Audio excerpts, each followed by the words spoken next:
रात का समय था। चारों तरफ घोर अंधेरा छाया हुआ था।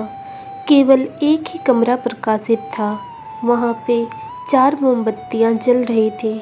चारों मोमबत्तियाँ एकांत देखकर आपस में बातें करने लगीं। पहली मोमबत्ती बोली, मैं शांति हूँ। जब मैं इस दुनिया को देखती हूँ तो बहुत दुखी होती हूँ। चारों तरफ अपराधी, लुटेरों का बोलाबाला है। ऐसे में यहाँ रहना बहुत मुश्किल है। मैं अब और यहाँ नहीं रह सकती। इतना कहकर वह मोमबत्ती बुझ गई। दूसरी मोमबत्ती भी अपने मन की बात कहने लगी।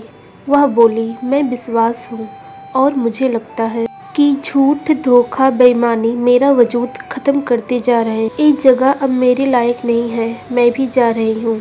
इतना कहकर वह दूसरी मोमबत्ती भी बुझ गई। तीसरी मोमबत्ती भी दुखी थी। वह बोली, मैं प्रेम हूँ। मैं हर किसी के लिए हर पल जल सकती हूँ, लेकिन अब किसी के पास मेरे लिए वक्त नहीं बचा। स्वार्थ और नफरत का भाव मेरा यह स्थान लेता जा रहा है। लोगों के मन में अपनों के प्रति भी प्रेम भावना नहीं बचे। अब यह सहना मेरे बस की बात नहीं। मेरे लिए जाना ही ठीक होगा। यह कहकर तीसरी मोमबत्ती भी बुझ गई। तीसरी मोमबत्ती बुझी ही थी कि कमरे में एक बालक ने प्रवेश किया। वह मोमबत्तियों को बुझा देखकर बहुत दुख हुआ। उसकी आंखों से आंसू निकल आ रहा था। वह दुखी मन से बोला, इस तरह बीच में ही मेरे जीवन में अंधेरा कर तुम कैसे जा सकती हो?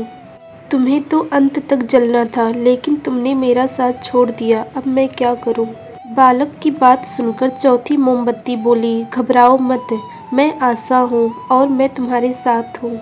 और जब तक मैं जल रही हूँ तुम मेरी लौ से दूसरी मोमबत्ती को भी जला सकते हो। चौथी मोमबत्ती की बात सुनकर बालक को धीरज हुआ। उसने आशा के साथ शांति, विश्वास और प्रेम को पुनः से जलाया।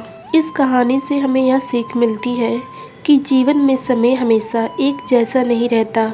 कभी हमारे जीवन में उजाला रहता है तो कभी अंधेरा आता है। जब जीवन में अंधकार आ जाए, मन डगमगाने लगे और चारों तरफ अंधेरा छा जाए और दुनिया पराई लगने लगे, तो आशा का दीपक जला लेना। जब तक आशा का दीपक जलता रहेगा, जीवन में कभी अंधेरा नहीं हो सकता। आशा के बल से जीवन में सब कुछ हासिल किया जा सकता है। इसलिए आशा का साथ कभी न छोड़ें। हमें कठिन परिस्थितियों में भी आस रखनी चाहिए कि कभी न कभी ये दिन चले जाएंगे और अच्छे दिन जरूर आएंगे।